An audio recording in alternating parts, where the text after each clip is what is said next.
Everyone, meteorologist Robert Spetta here with you on today, the 15th, going into the 16th of February 2014. And the big topic today here in the Western Pacific truly is the recovery efforts behind one of the strongest snowstorms in recent memory.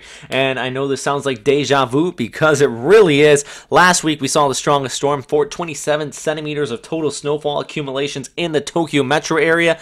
And now we saw 27 centimeters of total snowfall accumulation in the Tokyo metro area yet again. Just absolutely incredible. In Yokohama, you saw a total of 29 centimeters of snowfall. This has resulted in, well, significant rail delays on the Tomai Expressway in Shizuoka. 40 kilometers of backup was reported. So definitely a very slow go out there on the roads. Now, sadly, there was 2 deaths reported. Over 1,200 injuries across all of Japan due to this most recent Valentine's Day snowstorm. And also, over 200 homes have been damaged, mostly due to collapsed trees on them, but also roof collapse because of this very wet, sticky snow that definitely has caused a slew of problems. So in today's update, we're going to talk about where that storm system is going now and what is going to be happening through the rest of the week, because I would love to say the weather's improving. No more snowfall in the forecast. Spring's on its way, but that is not the case. Let's just first take a look at the JMA forecast, and at least for Sunday, some of that snow will melt off. Temperatures into the double digits, but take a look out towards Tuesday and Wednesday. And expect some more snowfall in the forecast. So what is causing this? Well, at least at this time, it's another southern coast low. Let's take a look at the model outlook from GFS just to give you a rough idea what's going to be happening here. Now, right now, there's our low just towards the east of the Kanto area. It is going to be racing off there towards the northeast, improving conditions, sunny skies here on Sunday, but another southern coast low starts to track off here towards the east, and this one stays south of the Kanto area, but there's your 540 line. Most of the time when you have precipitation that is north of that, you're going to be seeing snowfall, and it does look like some flurries across the Kanto area. Now, when we look at model outlooks, we don't always look at the same one. Let's take a look at the NavGem because there's a difference here. Now, this is the United States military's model. The storm system moves out. We agree with that.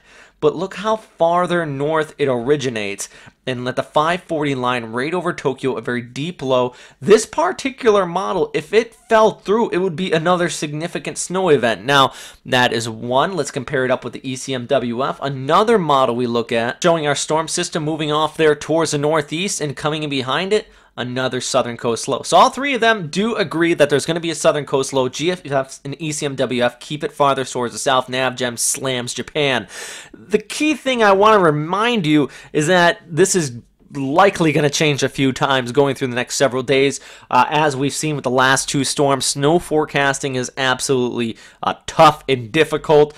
Kudos to the U.S. military, by the way. I know on my last video update, I was kind of giving them grief for over-predicting, or at least much more snowfall than what JMA was expecting. They were expecting about 15 centimeters into the Kanagawa area. JMA was saying about 2 to 4.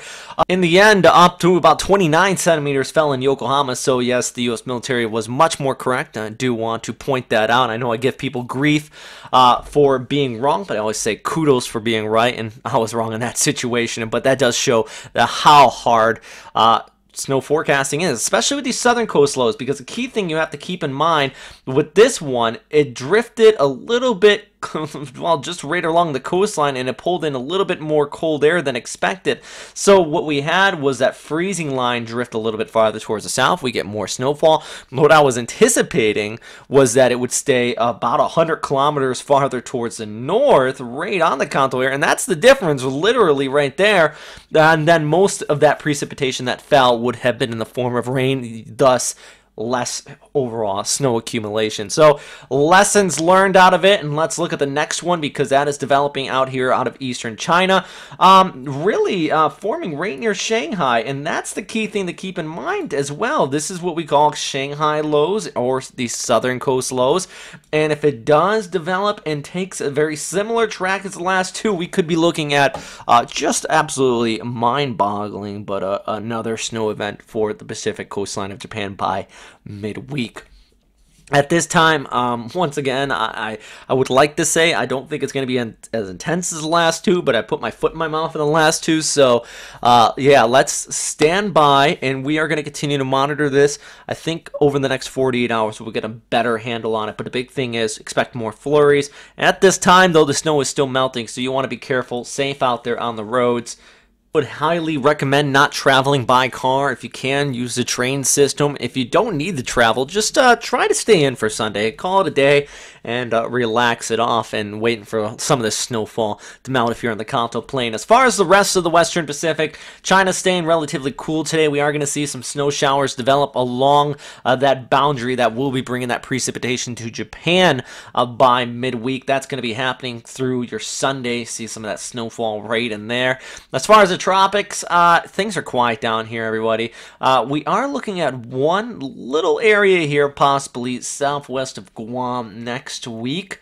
It's very weak, and it may be a low pressure area. I'm going to keep you posted on that. It's still very long range, so nothing I want to jump on. If you remember one of our Facebook pages that is closely similar to ours was screaming a storm system here on the 22nd of February. As you can see right now, nothing's going to be happening. That was because an earlier model run was predicting something in the long range. So, yeah, we're going to keep posted and just continue to watch the tropics and, of course, what's going to be happening in Japan later on this week. That's all for right now, everybody. Thanks again for watching here at westernpacificweather.com. Once again, want to thank everybody that shared photos and videos with us during this very intense storm system. I hope this becomes a more common thing, not just for Japan, but everywhere else, especially during tropical systems as well. Stay safe out there, everybody, and thanks for watching. Bye.